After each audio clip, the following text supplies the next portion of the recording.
Hello and welcome. So, given the circle and information below, solve for the specified information. Now, keep in mind right here we have a couple of things. First off, let's remember the difference between central and inscribed angles. A central angle is formed at the center of the circle, and the measure of the angle is the exact same as the arc it creates. So, if the angle is 40 degrees, the measure of the arc is 40 degrees. Inscribed angles are formed at a point on the circumference of the circle. Right? So if this angle is 40 degrees, then we have this double and half relationship where the measure of the arc is double that of the angle. So if the angle was 40 degrees, then the arc would be 80 degrees. All right? Or vice versa, if you have the arc is 80 degrees, the angle would be 40. Alrighty, so for this one we have a couple of things. First off, we got triple diameters, right? 3 diameters in the circle.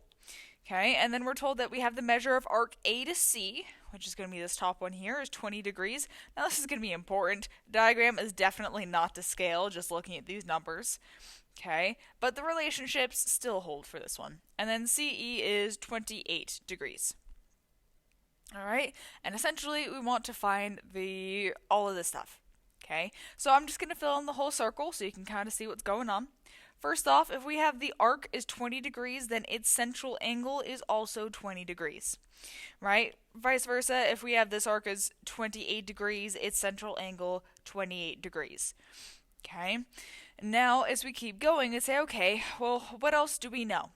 A couple of things, right? First off, we know that this is a diameter, meaning that this whole section of the circle should be 180 degrees. Remember, a diameter essentially slices a circle in half, and if the angle, right, if the entire circle is 360 degrees, half of that is 180. So we know that all of these arcs, the 20, the 28, and this last section here, they have to add up to 180 degrees. So if we take 180 and we take out the other two arcs, we subtract 20 and 28, we should end up with the remaining section of the arc. Excuse me. So 180 minus 20 minus 28. So we end up with 132 degrees for this last arc here.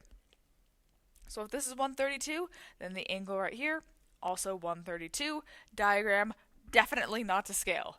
All right, and now we have 3 of the arcs. Now what we could keep doing is, you know that this is also diameter, so you could do the 180 thing to keep going. And if we do that, we'll notice it's 180 minus 28 minus 132.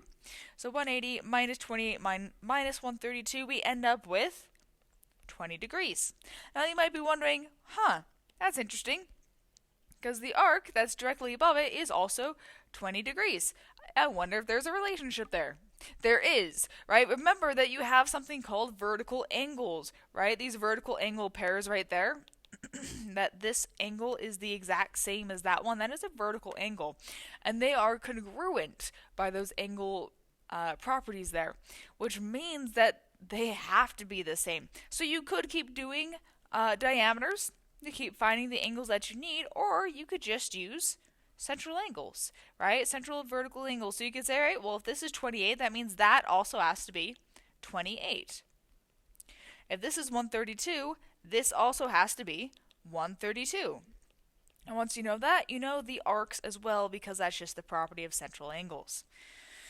Okay, so then from there, now we can solve anything and anything that we need to find. So the angle of EGB, right? That's going to be our little purple angle right there. That's 132 degrees. The angle FGA. So FGA is the other side right there, also 132 degrees. The measure of arc, DF. Alright, you'll notice that D to F is this little section right there that we found. Okay, and that's going to be 28 degrees. Then we have FGC.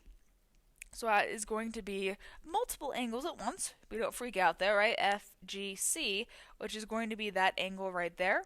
So that's 132 plus 20. So that's 152 degrees.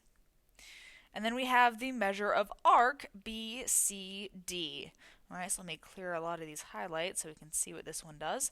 So B to C to D. Now remember, for this one, we start at B, we have to go to C next before we go to D, right? So it has to go this way around the circle, which is going to be all of those arcs combined. It'll be the 132, down here, plus 28, plus 20, plus 132, plus 28. You could do that.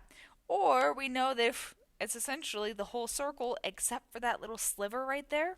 So what we could do is we could just do 360 minus that little sliver, because it's the whole circle except that, and we end up with 340 degrees.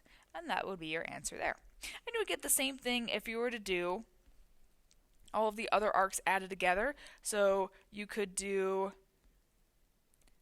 132 plus 28 plus 20 plus the other 132 plus the other 28. You would also end up with 340 in that case as well. Alrighty, and that's it. We found everything we need to. Thanks for watching.